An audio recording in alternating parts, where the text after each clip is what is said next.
Rats, you can feel the flow because the ventilation is very good. Yeah, it's There's so another fresh. tree opening at it is circulating like that.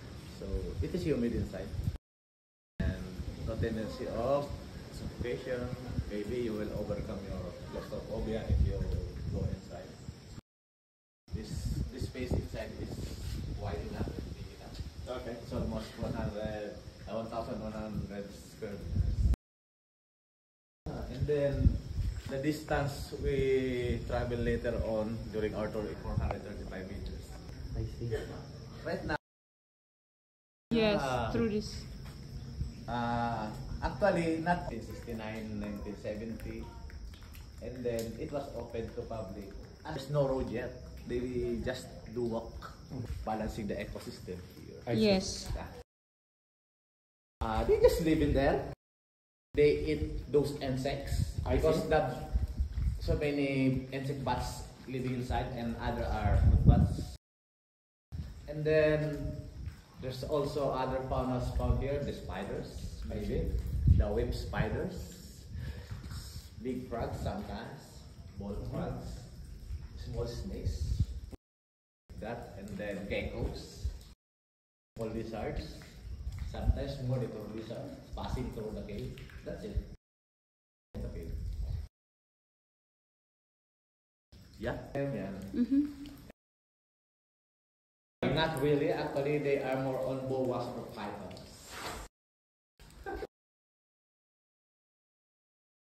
Part or avoid muddy part. Muddy part. Or to pass on. Okay. I'll show you something here. I know you know this. So this is the one formation or rock formation we avoid to touch. Yes. This is the stalactite and this is the stalagmite. Yes. Wow. As you can see, the water is continue dripping coming from the stalactite. Yes. Actually, this water is come from the rain, maybe. Excess water coming from the roots of the trees, maybe, and passing through those holes, or actually, we call that the pores of the stalactite, until he reaches this very deep, and then the water drips. According also to the experts, this water is, and also what's your head? Yes. Some stalactites inside are too long, so there's a tendency of hitting it. So avoid it. I hope, sir, you understand me in Madam Ha. Tagalogin ko yung English and para ka na kung ma-translate. So, let's observe, it starts from here. So this place is very big or very big. So we can, sometimes we can do, we don't allow horse playing here. We don't allow running here. We just remind them to walk calmly, slowly, and walk always with caution. No? Look at the ceiling. The bats living with us. They are too small, so they are the insect bats. Okay. Yung nasa taas ko, maliliit siya. Yeah. Pero siya ko na ay mga insect bats. So, Insect bats. Okay. if ever there's a mosquito in here, bats are the one who are eating them. So, don't, ganun siya. This is different on other caves. Ano? Yes. Okay. And then later on, while we are touring, you can observe something. Because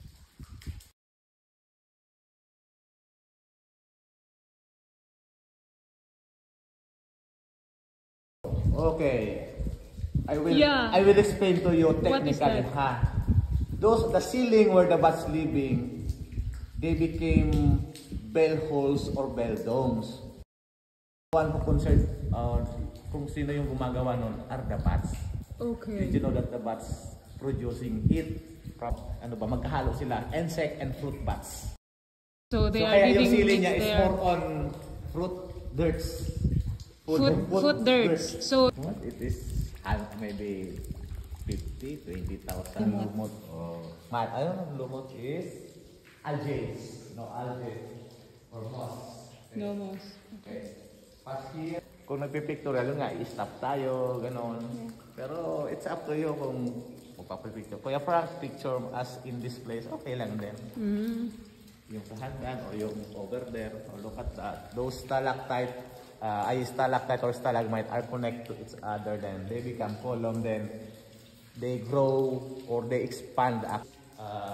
Cover or close your mouth while watching those bats because these stairs did not crack or did not, ano bang tawag mo yung lumulutong or na lumalutong? Brittle. Get brittle because no direct sunlight or no direct rain going here. Yeah. Baba ka dito sa second ma'am, baba ka dyan. Okay. And focus your camera on that part. This one. Mula sa taas. Kasi yung head niya yon, tapos yung beard niya, your mustache. Yes. Tapos yung shoulder niya. Shoulder. Tapos may cane siya sa gilid. So para siya matanda na nakaganon. Yes. Oh, imagine Yes. lang ha, imagination Yes. lang. Oh, yan. It forms like that. Old man, oh, yes. You see that one? There's a spider on the wall. So actually, It just we don't small. allow also to touching those cave. So this is Wow. is proceeding on the dance floor. Wow. Yes, over there. Then that is the fourth opening over there. It's like an auditorium. Yeah. On our front, that is the third door or the third opening. The second opening is missing. So that opening is over there in our left side. So we will going there later on. I'll show you some footbaths, madam. Okay. Oh my God. If you notice, they are big or large or medium size. So that bats is different from those small bats in there. Now I'm closing my mouth. Oh yes, very good. So even we are near on that place, we did not smell also those guanos. Actually, we call the bat manures or bat poops guanos. Guanos. Guanos. Guano is a type of natural fertilizer from the bat poops. Yes, yes. Organic fertilizer. Yan, madam. Very good. Okay. Put your light over the bats. But there are fruit stain or bat stain at those ceilings. Evidence of a bat lived there before. Why there's no bat there now? Okay. When it was discovered, some people catching bats before. For food. Oh, for food. Okay. Those big bats are edible. Fruit bats are edible. So, pwede siyang kainin talaga. And some bats who was disturbed, so they flew away. It was cut before. It was cut? Yeah. During those times when it opened to public on 1970, there's no roll yet, there is no cave blows yet. So people can destroy those stalactites, they can get crystals in here. But then on 1990s, the cave blow was done, yes. Nagkaroon ng cave blow, kaya bawal na siya. It is prohibited. Yun. At least even they was cut before, there's still a chance to grow because there's water dripping or flowing from those stalactites. Yes. But another million years to come to see they grow bigger or longer again. Yeah. You will notice there's a water table. We call that water table because water table. That's just stagnant water. So there's fish living there, but those fish are not endemic in here. We just put in here 2 years ago. Right now they are those spiders are called the troglobites. Yeah. So time will come, they become troglobites or stygophiles, or if ever man may mabuhay siyang mga kiti-kiti at the larva of the mosquito, the fish can eat those. And then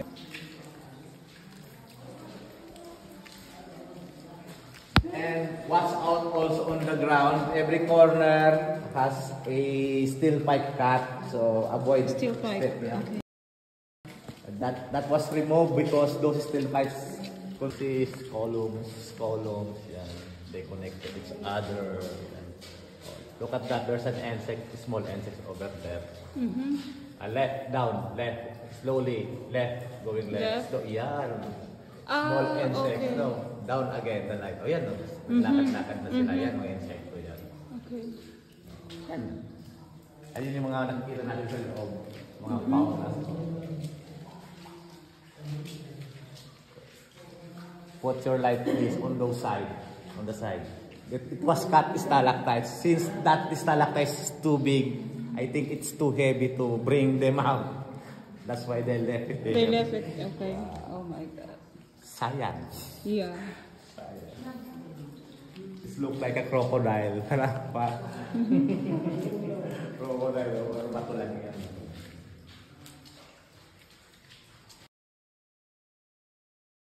Yes, I think it's too heavy for them. Yes. Watch out also. Okay. Watch out.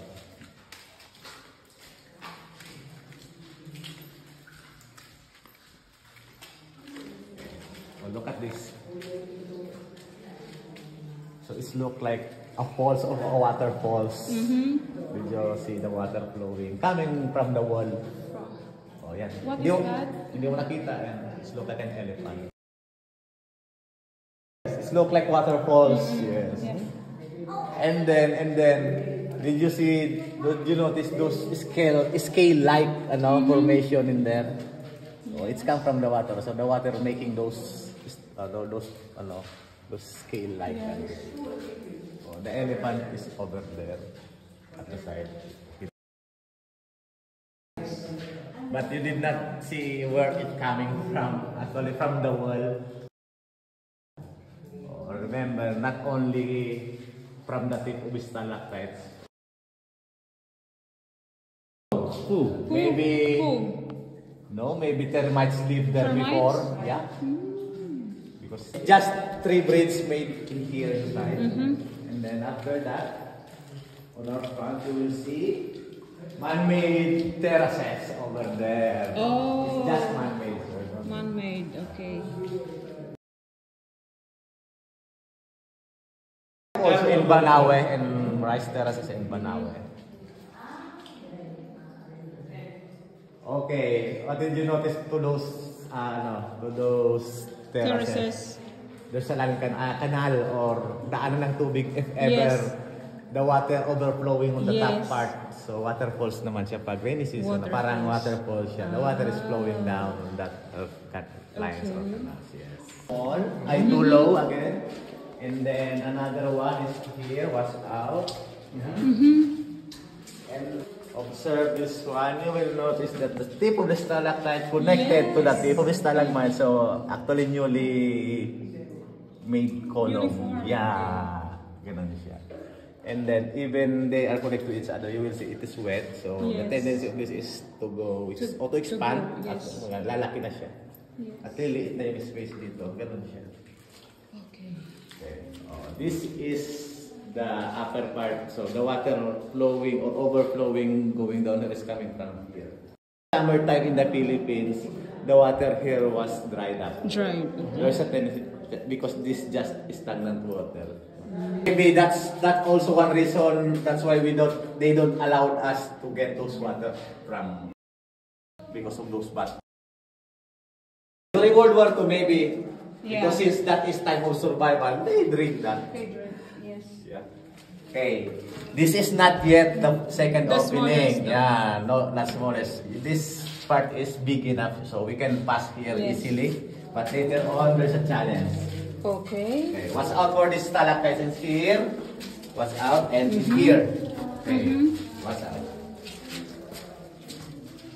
And then please turn right. Okay. Okay. We're going inside of this passageway. So, before we go out on the second opening, let's do a sideway position like this, and then go for the left side.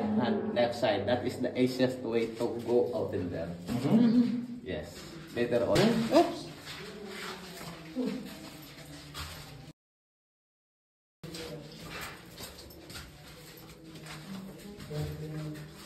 Okay. I will proceed and then I will turn left. So after I turn left, I did not go for my front side, or front view. I just proceed when I go my left side, sideway. Okay, sideway. Ganun lang, ganun lang. Okay. Careful. Yeah. Naka-video ka naman, ano? Opo. Naka-left side ako. Left side, okay. I will squat a little while. Mm-hmm. And then I will proceed. And then, nandito na ako sa labas. Okay. Can you pass? Kukunin ko yung plan. Tapos, you can take it. Yan. Oo. Kahit anong size mo, okay yan. Passable yan. Yes. There. Doon na kayo dumaan.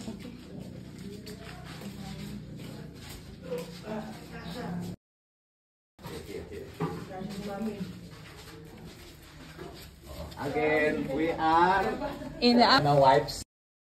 Actually, that is the femur or the leg part. From the leg, from the hips to the leg, actually to the feet. And then those are ribs and some bones found in here. So the skulls was stick on that area, and those are the jaw bones, facial bones, and some teeth over there. Yes.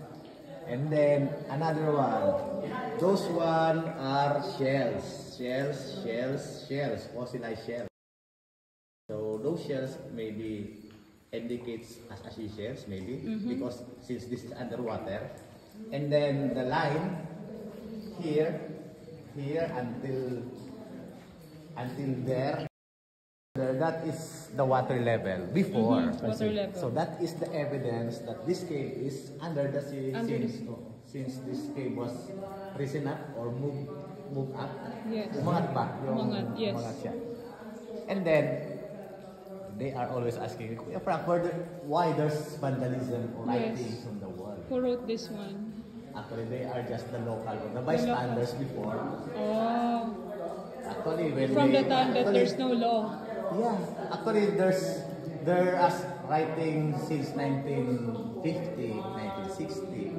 Okay. That is the time that is during the time when they are excavating this. They write their names because if you see that is too high on there right now.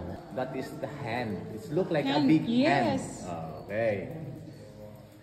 So It forms like a those formation, yung nakaharap sa atin, since we are a Filipino, we are doing bless mano po. Yes, mano po. So people during the time na hindi pa bawal humawak, they doing bless or mano in that part. Yes. Nag-aamen sila dyan. Okay.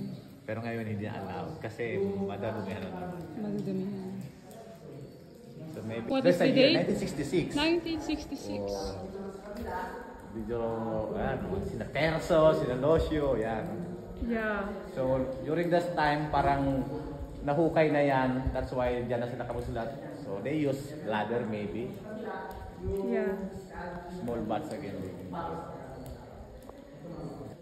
So, even we are near to the post, this is not stinky, oh. Hindi siya mabaho. Yeah. Ganun siya. Sumisingaw na siya kung baga. And then impurities are found in the bat poop or the bat yung ano? Bat manure.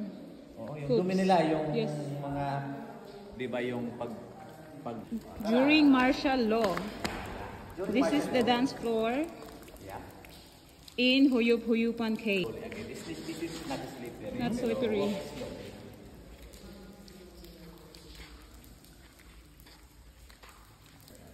There are stalagmites that is growing the dance floor. Okay, another writing over there. So that is readable. There's a year, 1953, so very long time. Yes, So, yeah. 1953. Yeah. So again, the way they write there is when there's then maybe thousands, hundreds of thousands of bats living there. That's why those hole is big enough. Deep.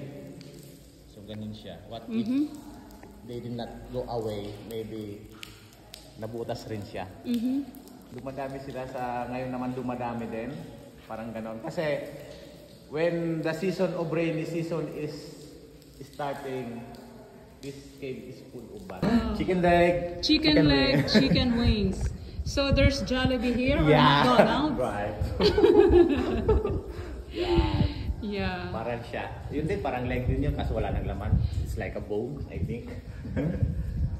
Okay. So the formation is really incredible. Yes. They form a lot. Yeah. Really? You are lucky. Wow. She's so, she show you herself. Because Mayon Volcano is a lady or a girl. Wow. Okay.